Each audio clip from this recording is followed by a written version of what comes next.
We're outside Puppet Labs. We're in their world headquarters.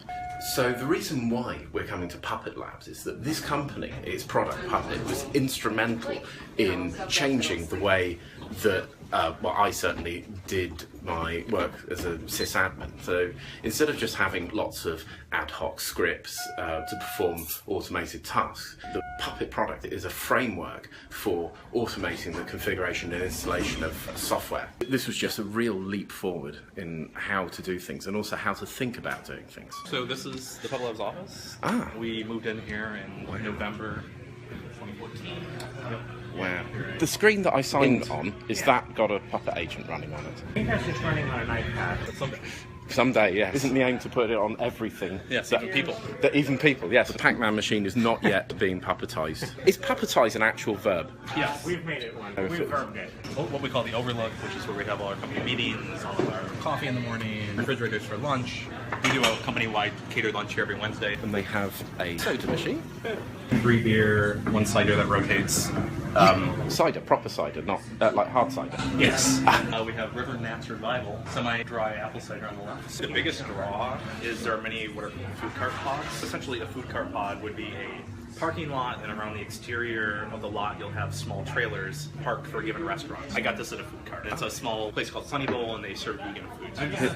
So you recommend this book? Tufty is just fantastic. It kind of goes along with the theme of thinking about the product, the interfaces, every piece that the customer touches. And so we more broadly think about like what are design disciplines that we can apply, like what are other disciplines that we can bring to the product. Yeah. When I first started using it, it is like a thinking exercise. It sort of gets you to think about like what's the essence of what I want to change, and like, how granular should I do stuff? Should I be using the Orgeas type, or should I be replacing whole files or file lines? I don't know. I sit there and sort of think about these things probably too much.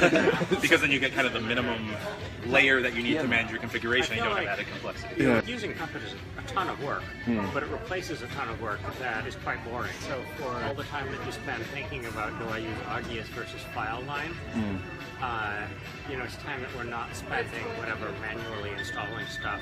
What's it like living in the Portland area? So I moved down here from Seattle about 2 years ago.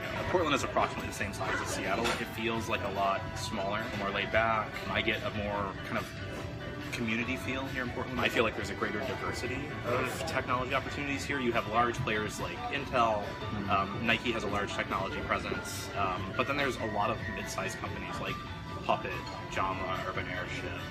What's the cost of living out here? Traditionally, it's been relatively cheap. It has been skyrocketing. Thanks, tech industry. Turns out when you live in a desirable place, it creates a desire to access a limited resource. And so the cost of housing has gone through the roof. Still lower than California would be. Probably 8 to 10% cheaper than Seattle, maybe like 15% cheaper than living in Silicon Valley, but significantly cheaper than living in like the San Francisco proper, like a major city downtown. Yeah, we went to San Francisco, Silicon Valley, a few days ago, and it was just ridiculously expensive. It was like London, just on a hill and hot. Okay. What about public transport systems? We came in on a light rail. Is that all right? It's really ubiquitous. To get the most out of it, you want to plan parts of your life around that. Yeah. Live in the right place, and you're going to other places that have good connectivity. It's great. Right. If you live, way out in Southwest, you might be facing an hour-and-a-half ride with 2 stops just to get downtown. So, if you work downtown and you live somewhere with good bus or rail, it's pretty good. You could plausibly not have a car. Most people in our building, it seems like, don't have cars. They don't drive. I've tried it both ways. Your world gets really small if you don't have a car. You can do it, and you look out the window, you can see Mount Hood. You can't go there. There isn't a bus that goes up. Or the ocean. Right to the top. Yes, right. Back to like Puppet Labs. Is it a good company to work for? I'm quite happy. Yeah. I've worked at a lot of different sizes of company. For example, like I've worked at Microsoft, which is a very large company. I've worked in small shops where I was the only IT person supporting, a bunch of people. And I feel like it's good to be a sysadmin at Puppet because you are the target user of the product, and therefore you have the ability to influence the direction of the product in a greater way than I would have if I were in IT at a trucking company or IT at a poultry farm, or you know what I mean? Like, You're so you're not, You're central to the organization.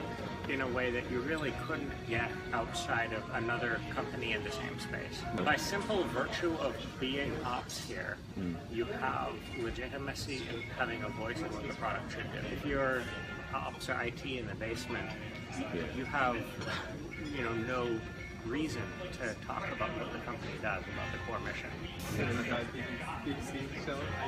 Oh, the IT crowd. Oh, yes. Yeah. Yeah, okay. And are you hiring? We are always hiring. I think we have one open role in operations, which is the team that we work on, but just in general we have. I mean, if you would like to travel, or you would like to be a professional service engineer, or technical support engineer, whatever, there's a variety of If I can infer that you like traveling, It's the only way to get around. She's got that. for projection. Yes. professional services group that is essentially the consultants that we send to clients. They, I think, hire technical folks more aggressively than anybody in the org. It tends to be 70% travel. That's why it's hard to staff, because you need people who are quite good at Puppet, who have good people skills, and who are willing to be away from home more than they're not. But then also, some of those folks will do like regional travel, like Elizabeth, for example. She might be Right, but she's 60% travel, but she is in the area. Right. So she's like, okay, I'm leaving on Tuesday, I'll be back on Thursday. There are a lot of companies hiring for some kind of ops. Are you in the tech industry as well, or? No, I teach at Leeds and Second Language. Oh, great. She knows like 4 or 5 languages. Oh, cool. There's a pretty large like international student body in this area too. So like if you're interested in ESL and things like that, I mean there's No, I could probably opportunity. teach English in Portugal. Brazil's an expanding market. Yeah, no, I'm hoping that one of these days it'll just everyone will take an interest. If it makes you feel any better, I was at a party the other weekend where I couldn't understand half the conversations because they were in Portuguese. So it does exist here. Well, that's good to know. These are all the companies that have that use Puppet. Yeah, that is a lot. Oh, Walmart. Here's many of our commuters do so by bike.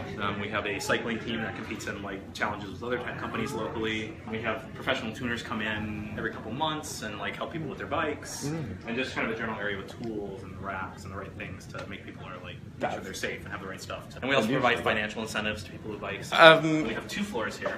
Yes. Each floor is divided into quadrants based on the cardinal directions. Each quadrant is conference rooms are themed along with a particular type of puppet. So that gives us 8 different themes on the 2 floors. The Muppets right around Sesame Street, Star Wars, Dark Crystal, Howdy Doody, Lamb Chops, Play Along, and Mr. Rogers' Neighborhood. So the classroom is Big Bird. Primarily, it was purpose-built to give us the facilities to conduct on-site trainings and things of that nature. Yes. You can do. This is a This is where marketing folks do podcasts and so on. right. And so it has more acoustic insulation and so on. And they've got an on-air sign. Look. Thank you once again for taking time out, and I may apply for a job here actually at some point. keep But us. Put in an application. if we have to go to Idaho first, that's very useful. So, Do you have a? Oh yeah, Dan's got his card. thank you very much. Yeah. Thanks. Keep us Have a good apprised of trip. your progress. Will do. Progress.